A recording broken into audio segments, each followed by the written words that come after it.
നമസ്കാരം. News plus വിശദമായ വാർത്തയിലേക്ക് പോവുകയാണ്. നടിയെ ആക്രമിച്ച കേസിൽ വിചാരണ കോടതിക്കെതിരെ അതിരൂക്ഷ വിമർശനവുമായി അതിജീവിത. നിയമത്തിന് മുന്നിൽ എല്ലാവരും തുല്യർ അല്ലെന്ന് തിരിച്ചറിഞ്ഞു. കേസിൽ തന്റെ മൗലിക അവകാശം സംരക്ഷിക്കപ്പെട്ടില്ല. നീതിപൂർവമായ വിചാരണയ്ക്ക് ജഡ്ജിയെ മാറ്റണമെന്ന് നിരന്തരം ആവശ്യപ്പെട്ടു.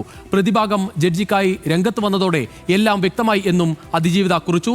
തുറന്ന കോടതിയിൽ വാദം കേൾക്കണമെന്ന ആവശ്യവും നിരസിച്ചതായി അതിജീവിത സാമൂഹ്യമാധ്യമക്കുറിപ്പിൽ പറയുന്നു. 8 വർഷം 9 മാസം 23 ദിവസങ്ങൾ. ഏറ്റവും വേദനാജനകമായ ഈ യാത്രയുടെ അവസാനമെന്നോണം വെളിച്ചത്തിന്റെ നേരിയ ഒരു കണിക ഞാൻ കാണുന്നു. പ്രതികളിൽ 6 പേർ ശിക്ഷിക്കപ്പെട്ടിരിക്കുന്നു. എന്റെ വേദനകളെ നുണയെന്നും ഈ കേസ് കെട്ടിച്ചമച്ചതെന്നും പരിഹസിച്ചവർക്കായി ഞാൻ ഈ വിധിയെ സമർപ്പിക്കുന്നു. 1-ാം പ്രതി എന്റെ പേഴ്സണൽ ഡ്രൈവറായിരുന്നു എന്നതിപ്പോഴും പറയുന്നവരോട് അത് ശുദ്ധമായ നുണയാണ്. അയാൾ എന്റെ ഡ്രൈവറോ എന്റെ ജീവനക്കാരനോ എനിക്ക് ഏതെങ്കിലും രീതിയിൽ പരിചയമുള്ള വ്യക്തിയോ അല്ല. 1-2 തവണ മാത്രമാണ് ഞാൻ അയാളെ കണ്ടിട്ടുള്ളത്. ഈ വിധി പലരെയും ഒരുപക്ഷെ നിരാശപ്പെടുത്തിയേക്കാം. എന്നാൽ എനിക്കതിൽ അത്ഭുതമില്ല. 2020 അവസാനം തന്നെ ചില അന്യായങ്ങൾ എനിക്ക് ബോധ്യപ്പെട്ടിരുന്നു. കുറ്റാരോപിതരിൽ ഒരാളുടെ കാര്യത്തിലേക്ക് തടുക്കുമ്പോൾ മാത്രം കേസിന്റെ രീതിയിൽ മാറ്റം വന്നു.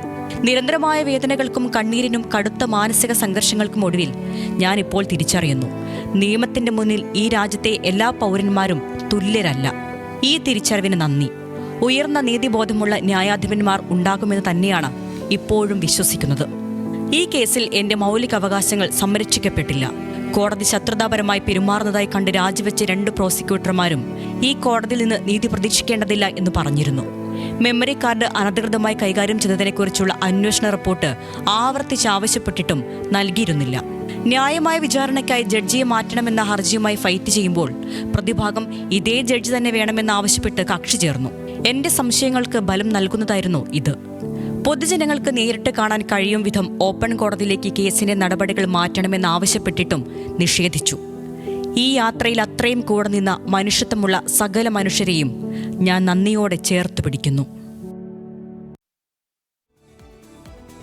നടിയെ ആക്രമിച്ച കേസിൽ ഗൂഢാലോചന എന്ന് വീണ്ടും ആവർത്തിച്ച് മഞ്ജു വാര്യരും രംഗത്തെത്തി. കേസിൽ നീതി പൂർണ്ണമായി നടപ്പിലായി എന്ന് പറയാനാകില്ല. കാരണം കുറ്റം ചെയ്തവർ മാത്രമേ ഇപ്പോൾ ശിക്ഷിക്കപ്പെട്ടിട്ടുള്ളൂ. ഇത് ആസൂത്രണം ചെയ്തവർ ഇപ്പോഴും പുറത്ത് പകൽ വെളിച്ചത്തിലുണ്ട് എന്നത് ഭയപ്പെടുത്തുന്ന യാഥാർത്ഥ്യമാണ്.